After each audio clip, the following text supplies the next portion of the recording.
Strategy, l'entreprise de Michael Saylor, pourrait bien faire face à la plus grande menace de son histoire. Rien à voir avec un effondrement du cours du Bitcoin, ni une nouvelle attaque de la SEC. Ce n'est même pas une crise de liquidité interne, du moins pas encore. Non, le danger qui pèse aujourd'hui sur Strategy est bien plus insidieux. C'est une simple règle émanant de la finance traditionnelle qui pourrait tout faire basculer et les forcer à vendre une part conséquente de leur Bitcoin. En quelques années, vous le savez, l'entreprise a accumulé près de 650 000 Bitcoins. Au cours actuel, ça représente quand même plus de 56 milliards de dollars. Saylor s'en est jamais caché, il a une conviction profonde dans l'invention de Satoshi Nakamoto. Et il en a fait la première grosse Bitcoin Treasury Company. Il a initié un mouvement sans précédent à Wall Street. Alors certes, c'est les plus gros et c'est toujours les seuls à utiliser Bitcoin de cette façon, mais figurez-vous que ça pourrait bien bouger dans les prochains mois. MSCI, le géant des indices boursiers américains, a récemment menacé de retirer les entreprises qui possèdent plus de 50% de crypto dans leur bilan. Ça concerne pas mal d'entreprises en vrai, mais évidemment Strategy est en tête de liste tant leur place est importante. Si ça devait arriver, ça serait un sacré tremblement de terre. Le cours de l'action s'est déjà effondré de plus de 60% depuis ses sommets historiques. À l'heure où j'écris cette vidéo, le cours du MSTR est autour de 179 $. Le truc, c'est qu'on pourrait avoir un énorme sell-off à cause de ça. Mais évidemment pas que, les implications sont bien plus profondes que ça, parce qu'on assiste véritablement au procès de l'intégration de Bitcoin dans la finance traditionnelle quelque part. Et comme d'habitude sur cette chaîne, je vais m'assurer de vous donner toutes les clés parce que la situation est bien plus complexe qu'elle n'y paraît. Allez, c'est parti. Mais avant ça, vous le savez, au journal du coin, on a récemment lancé Steady Lads. L'idée est simple, on suit en temps réel l'aventure d'un trader crypto pro qui gère un portefeuille de 100 000 $. Il partage toutes ses positions, ses analyses et sa méthodologie en toute transparence. Concrètement, vous avez accès au suivi complet du portefeuille, à des lives chaque semaine, à des analyses quotidiennes et à une communauté exclusive de passionnés. Mais surtout, ça vous permet de vraiment entrer dans la tête d'un pro du trading. Chaque décision est expliquée, documentée, ce qui vous aide à comprendre son processus de réflexion et sa manière d'aborder le marché. En ce moment, avec le Black Friday, vous pouvez profiter d'une réduction allant jusqu'à moins 50% sur l'abonnement. L'offre est valable jusqu'au 30 novembre, alors n'hésitez pas, je vous mets tous les liens en description. Pour bien comprendre le piège qui est en train de se refermer, il faut d'abord qu'on s'arrête 2 secondes sur l'arbitre, MSCI. Dans le monde de la finance, c'est un peu eux qui font la loi. C'est une boîte américaine qui crée de grands panels d'actions utilisés par tout le monde en finance pour savoir comment se porte un marché. Par exemple, le MSCI World regroupe des entreprises de pays développés. Le MSCI Emerging regroupe des actions de pays émergents, etc. Les fonds et les ETF se basent dessus pour décider quoi acheter et des milliers de milliards de dollars suivent ces indices. Si une entreprise est dedans, elle attire automatiquement des investisseurs et si elle en sort, c'est souvent l'inverse. Le 10 octobre, ils ont décidé de lancer un pavé dans la mare. MSCI a annoncé prolonger sa consultation sur le traitement des entreprises dont l'activité principale consiste à détenir du Bitcoin et d'autres actifs numériques dans leur trésorerie.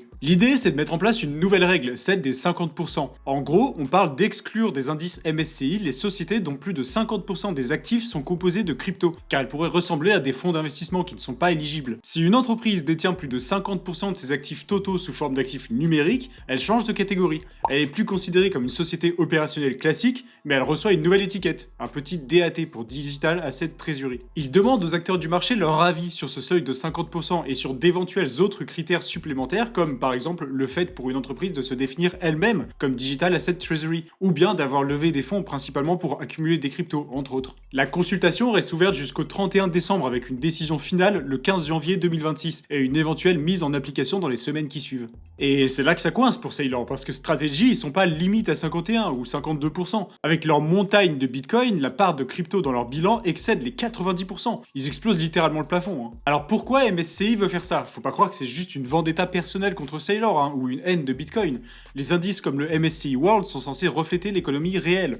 Ils veulent des boîtes qui produisent quelque chose, genre Apple qui vend des iPhones, Tesla des voitures, ou bien Microsoft des logiciels par exemple. En clair, ils veulent de l'activité opérationnelle. Le problème avec Strategy aujourd'hui, c'est que pour un analyste financier classique, ça ressemble de plus en plus à une poupée russe. Si vous achetez l'action, vous n'achetez plus vraiment une entreprise de logiciels, même si cette activité existe encore. Vous achetez surtout un énorme sac de Bitcoin avec un emballage d'entreprise autour. Pour eux, c'est un peu comme si un indice achetait un ETF qui est déjà dans l'indice. Vous voyez le truc? Ça fausse les calculs de risque. Et puis Strategy, c'est une boîte d'un nouveau genre, c'est un ovni dans Wall Street. L'objectif affiché de cette règle, c'est de nettoyer les indices, de dire ok, si t'es une Digital Asset Treasury, tu es un véhicule d'investissement passif. Et c'est très bien, mais t'as rien à faire au milieu des industriels. Sauf que si cette règle passe, l'exclusion est automatique, et si MSCI le fait, il y a un gros risque que les autres indices le fassent aussi, genre le Nasdaq par exemple. Et c'est précisément là que les ennuis commencent, parce que ça déclencherait une mécanique de vente assez violente. Alors concrètement, qu'est-ce qui se passe quand une entreprise se fait éjecter d'un indice comme ça? C'est là que les robots entrent en scène, faut bien comprendre comment ça marche la bourse aujourd'hui. Une énorme partie de l'argent investi dans Strategy ne vient pas de gens comme vous et moi qui croient en la vision de Saylor.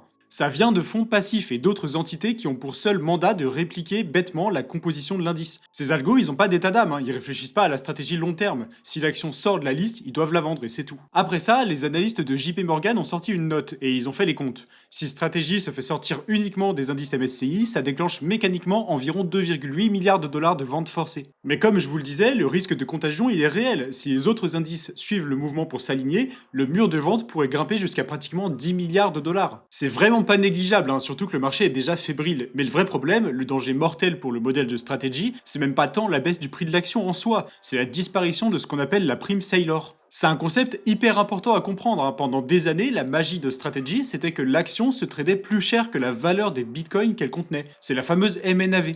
Tant que cette prime existe, donc qu'elle est au-dessus de 1, Saylor peut émettre de nouvelles actions chères, entre guillemets, récupérer du cash et acheter du bitcoin bon marché. C'est un cercle vertueux infini. Sauf qu'aujourd'hui, avec la peur de l'exclusion et la baisse du prix du bitcoin, cette prime s'est volatilisée. On est quasiment au 1 pour 1, alors la prime Saylor n'a plus ce genre de rôle de pare-feu qu'elle pouvait avoir. Si on se met à avoir un gros discount, la machine pourrait bien s'enrayer complètement. Saylor pourra plus émettre de nouvelles actions sans détruire la valeur pour les actionnaires existants. En clair, son super pouvoir d'accumulation disparaît. D'autant que leur marge de sécurité n'est pas si épaisse que ça. Leur prix moyen d'achat est autour de 74 400 dollars par bitcoin. Alors d'après eux, il n'y a pas de souci. À ces niveaux de prix, l'entreprise a largement de quoi couvrir les dividendes et survivre. Bon, c'est pas une vidéo sur la solidité de Strategy, alors on va pas non plus s'attarder là-dessus. Le truc, c'est que Saylor n'est pas resté les bras croisés, vous vous en doutez. Face à ce qu'il considère être une incompréhension totale de son business, il a répondu. Et en gros, sa réponse c'est « vous n'avez rien compris ». Selon lui, du côté de Strategy, il y a une sorte de plancher historique. Faut pas oublier qu'avant d'être une baleine du Bitcoin, Strategy c'était de la business intelligence. Saylor rappelle à qui veut l'entendre que l'entreprise génère encore plus de 500 millions de dollars de revenus annuels avec ses logiciels. Ils ont des clients, des ingénieurs, des produits, et son argument il est simple. Un ETF ça n'a pas de clients, pas de R&D, et eux,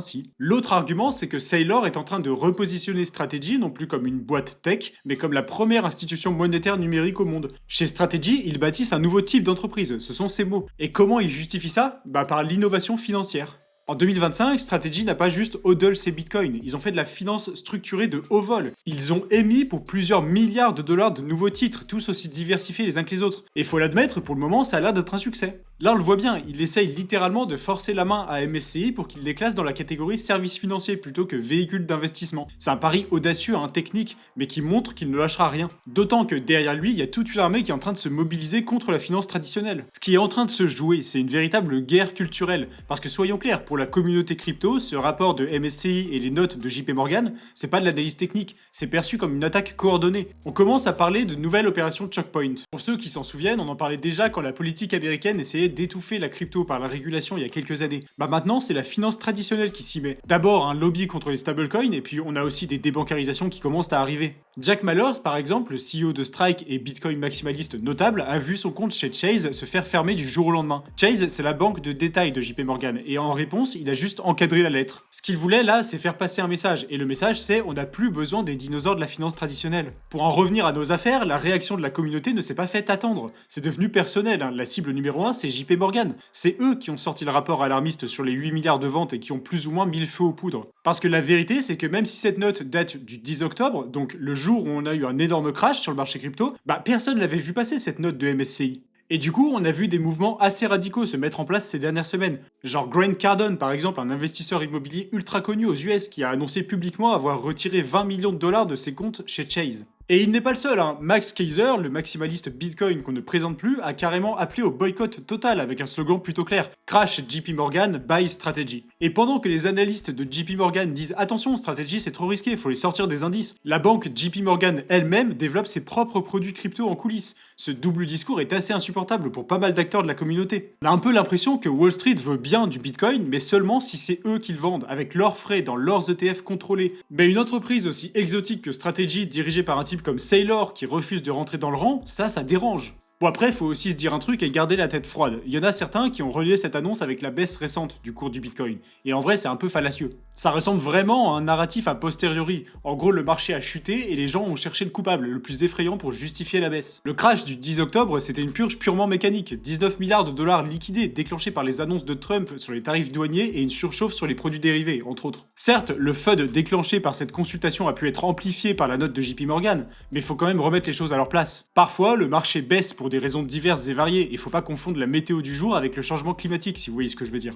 Alors à quoi est-ce qu'on peut s'attendre pour le 15 janvier et pour le futur de Strategy? Eh ben on peut envisager 3 scénarios. Le premier c'est de l'exclusion. MSCI applique sa règle bête et méchante, Strategy est éjectée, l'action perd ses flux passifs et on a un gros sell-off. L'action MSTR devient très volatile, délaissée par les grands institutionnels et uniquement soutenue par les bitcoiners convaincus. C'est le retour à la case départ, en mode seul contre tous un peu. Le deuxième c'est la ségrégation, c'est le scénario du compromis. On sort Strategy des indices généralistes, mais on crée pour elle un nouvel indice particulier. C'est une transition douloureuse à court terme, mais saine à long terme. On arrête de prétendre que c'est une boîte de logiciels et on l'assume comme un leader financier. Le troisième, c'est la victoire. Saylor réussit son pari fou de convaincre les gardiens de la TradFi que sa structure est une évolution légitime de l'entreprise moderne. Le modèle est validé et adopté et tout le monde est content. Mais au fond, qu'est-ce qu'on doit retenir de tout ça? Quelle est la vraie leçon? Cette affaire, c'est le symptôme d'un système financier qui bug face à l'innovation. Toute la finance moderne est bâtie sur des cases précises et on aime séparer les choses pour gérer le risque. Or, Strategy, c'est un hybride. C'est à la fois une boîte tech avec une activité financière et une trésorerie en bitcoin. Ce que Saylor essaye de faire, c'est forcer le vieux monde à accepter que maintenant, ces frontières sont en train de se brouiller. Si MSCI les exclut, ce sera un aveu d'échec du système actuel, incapable de s'adapter à cette nouvelle réalité. Si MSCI les garde, ce sera la preuve que l'invention de Satoshi Nakamoto a définitivement gagné sa place au cœur de la finance mondiale.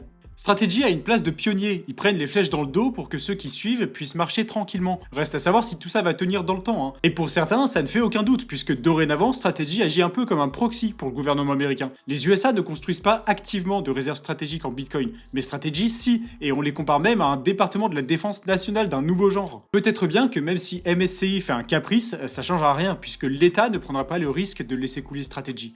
Peut-être bien qu'une société véritablement too big to fail est en train de se bâtir sous nos yeux et que Saylor en est le capitaine. On aura le verdict de toute cette affaire d'ici quelques mois, alors restez attentifs. Et pour ça, pensez à rejoindre notre canal Telegram d'actualité. On vous résume les dernières news du marché crypto en live et ça fait vraiment gagner beaucoup de temps. Pensez aussi à mettre un like si vous avez aimé la vidéo et à vous abonner. Et aussi, allez jeter un œil à Steady Lads et n'hésitez pas à profiter des promos pour le Black Friday. Comme d'habitude, vous avez tous les liens en description. Et vous, qu'est-ce que vous pensez de la place que commence à prendre Strategy au sein de la finance traditionnelle? Ça m'intéresse et dites-moi aussi si vous avez des idées de sujets pour de prochaines vidéos. Et d'ici là, on se dit à la prochaine.